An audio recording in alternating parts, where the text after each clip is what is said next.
Paano nga ba natin mapapaikot ang ating partner sa ating mga palad?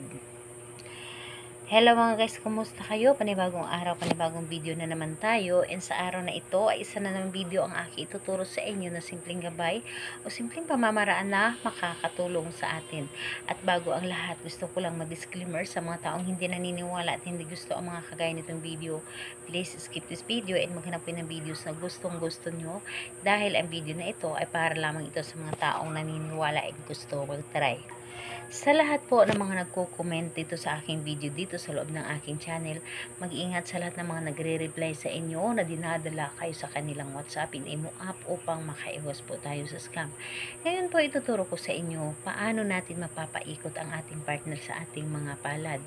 Yung tipong ano man ang sasabihin natin sa kanila ay pinapakinggan tayo, yung tipong hindi siya makakatanggi, yung tipong tayo ang nasusunod. So, ito ang dapat nating gawin para sa kanya. So, napakadali lamang itong gawin. So, kung ikaw ay isa sa mga hindi pinapakinggan ng inyong partner, kapag kayo ay may sinasabi sa kanya, ito ang inyong dapat na gawin para sa kanya. So, dito is ang dapat lamang natin ihanda dito is panulat. So, pwede kang kumuha ng panulat ng kahit anong kulay o kahit anong klaseng panulat, basta ito ay makapagsulat. And syempre, ang ating sarili, kailangan natin dito. And kumuha ka rin ng isang dakot na asukal. Kunti lang, isang dakot lamang.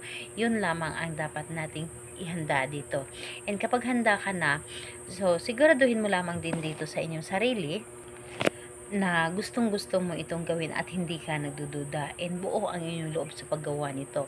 So ngayon, kapag ready ka na, pwede mo na itong simulan. So ang gagawin mo lamang dito, napakadali.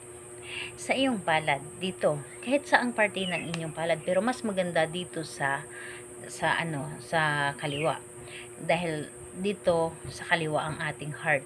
So mas maganda dito sa kaliwa. Isulat mo dito ng isang beses yung kanyang pangalan. And kapag naisulat mo na dito ang kanyang pangalan, is lagyan mo dito ng isang dakot lamang na asukal. So kapag nailagay mo na dito sa iyong palad ang asukal, inyo lamang itong irarab. Depende sa inyo hanggang matunaw or hanggang mahulog lahat yung asukal, basta irarab mo lamang ito. So kapag irarab mo ito, ang asukal ito, paulit-ulit mo sasabihin dito ang kanyang pangalan at apelyido, at sabihin mo dito, iikot ka sa aking mga palad. Lahat ng sasabihin ko, papapakinggan mo. Lahat ng sasabihin ko ay susundin mo. Ano man ang gusto ko ay matutupad. So, lahat na yung tipong gaano mo kagusto na ikaw yung masunod, or yung gusto mo na ikaw yung pinapakinggan, yung ikaw yung laging inuuna, yung kaya niyang tiisin ang lahat para sa'yo. So, yun ang dapat na mangyari. So, sabihin mo dito lahat-lahat, yung tipo na yun ang gusto mong mangyari. So, ganun ang sasabihin mo.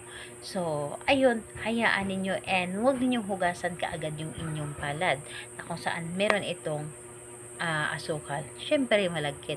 Pero hayaan nyo muna na mga ilang minuto lamang saka mo ito hugasan. So, ayun po. Kung magtatanong ka, kailan ito pwedeng gawin? So, dito is pwede mo siyang gawin sa araw ng Tuesday and Friday. Dahil yun naman talaga ang pinakamalakas na araw na kapag gagawa tayo ng mga ganito. Pero, hindi, or kung gusto ninyo na gawin ito sa ibang araw, pwede. Basta yung tipong nararamdaman ninyo na sobrang malakas yung energy ninyo, na para bang hinihila kayo na gawin ito. So, ayun po. Salamat po sa inyo. Bye-bye everyone. God bless us.